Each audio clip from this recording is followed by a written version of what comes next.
In today's lecture, we will be talking about the connection between monetary policies and aggregate demand. I will show you how monetary policies can help in mitigating the effects of recession. So first let's talk about the effects of monetary policy on aggregate demand. We all know that monetary policy affects interest rates and the available quantity of loanable funds, which in turn affects consumption investment components of aggregate demand. Why is this so? As money supply say this is an expansionary monetary policy.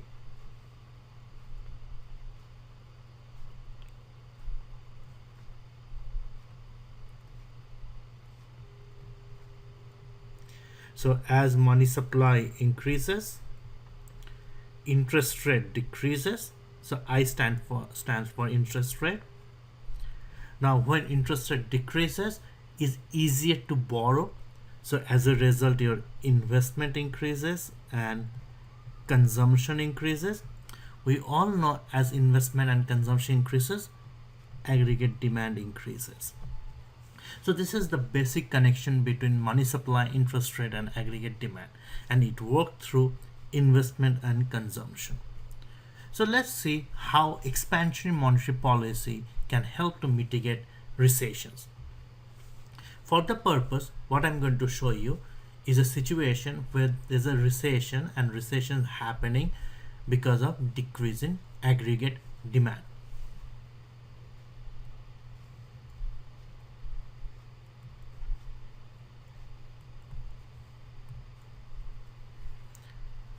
So let's draw a short-run aggregate supply, and moving forward we will be using a short-run aggregate supply which is reflective of both the Keynesian and the neoclassical views, which essentially means that your short-run aggregate supply is first flat and then it gradually rises and becomes steeper.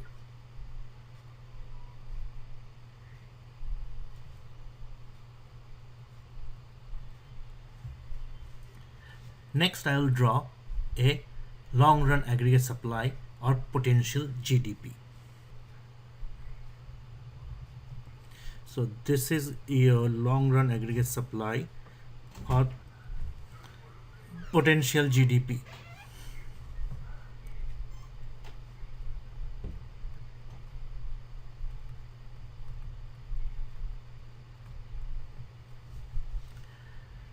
Then I'll show an aggregate demand, and first we'll start with a long run equilibrium where three curves intersect each other.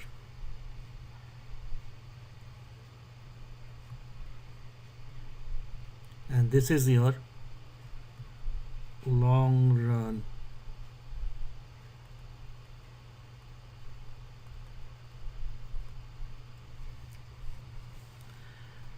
Now for some reason there's a recession, and recession happens when we are off the potential GDP and actual GDP is less than the potential GDP. That's kind of the recession.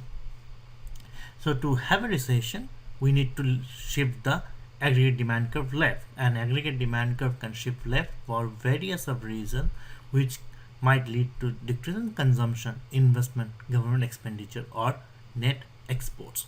So let me shift the aggregate demand to the left.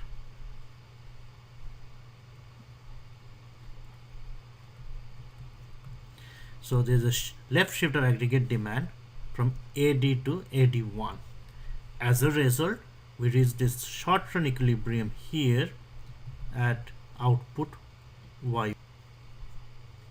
So there's a decrease in output from Y star to Y1. Now obviously when output is below full employment, which means unemployment is very high.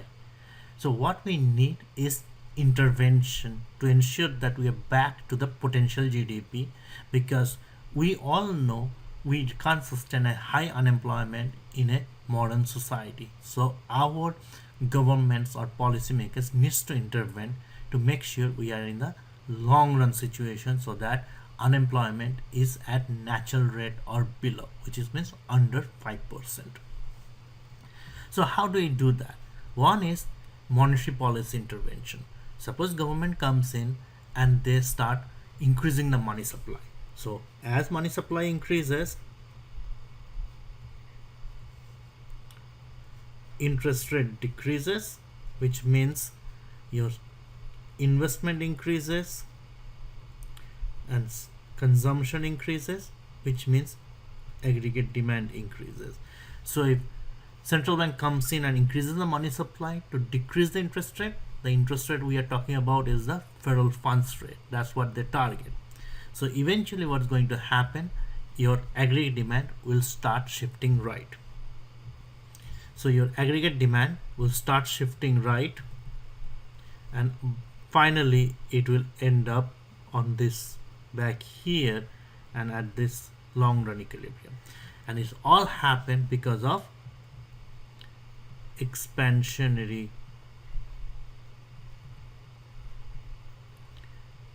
monetary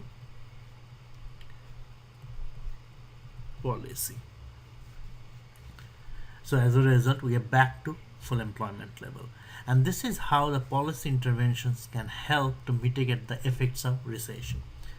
Let me show you the same thing for when we need a contractionary monetary policy. Now, it doesn't mean that we are always below the potential. We can have a situation we are above the potential. Let me show you a situation.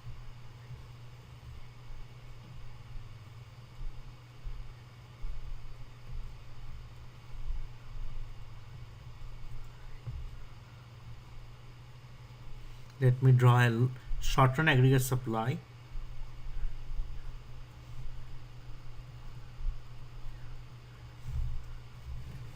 Next, I'll draw the potential GDP.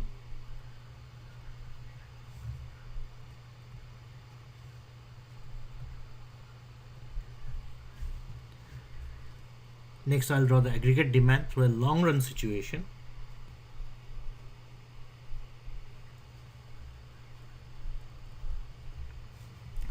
Now let's assume for some reason there's a decrease in input prices. When input prices decreases, which means profitability increases, so the curve that will be affected is your short-run aggregate supply, and will shift to the right. So there's a right shift of the short-run aggregate supply because of decreasing input prices.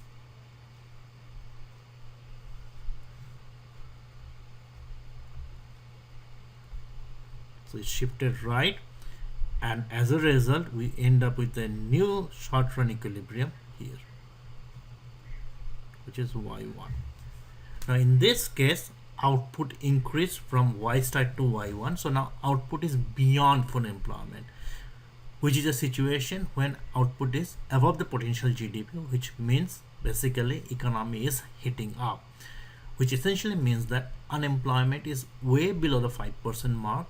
People are overutilizing their time, which essentially means that people are working more than 40 hours a week, which is more than the normal.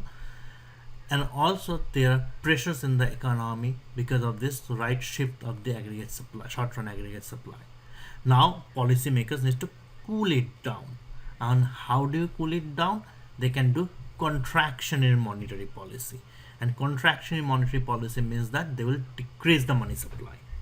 So money supply decreases, which means interest rate increases, which means your consumption falls, investment falls, which essentially means aggregate demand decreases. Now how do we show it in this diagram? Through a left shift of the aggregate demand curve. So your aggregate demand curve is going to shift left.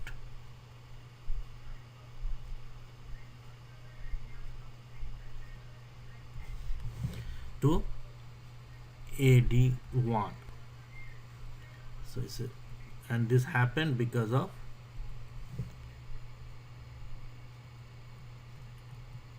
contractionary monetary policy. And we are back to this new long run equilibrium.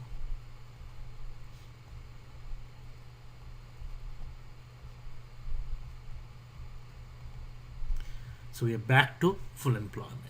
Now this is also required because sometimes when economy do heat up, we need to do the opposite. Mind you, above the potential or below the potential, either is not good. Our aim is to be on the potential GDP, because it is above the potential, it's a recipe for disaster because economy is hitting up. If it is below the potential, that's also not good, which essentially means that lot of unemployment.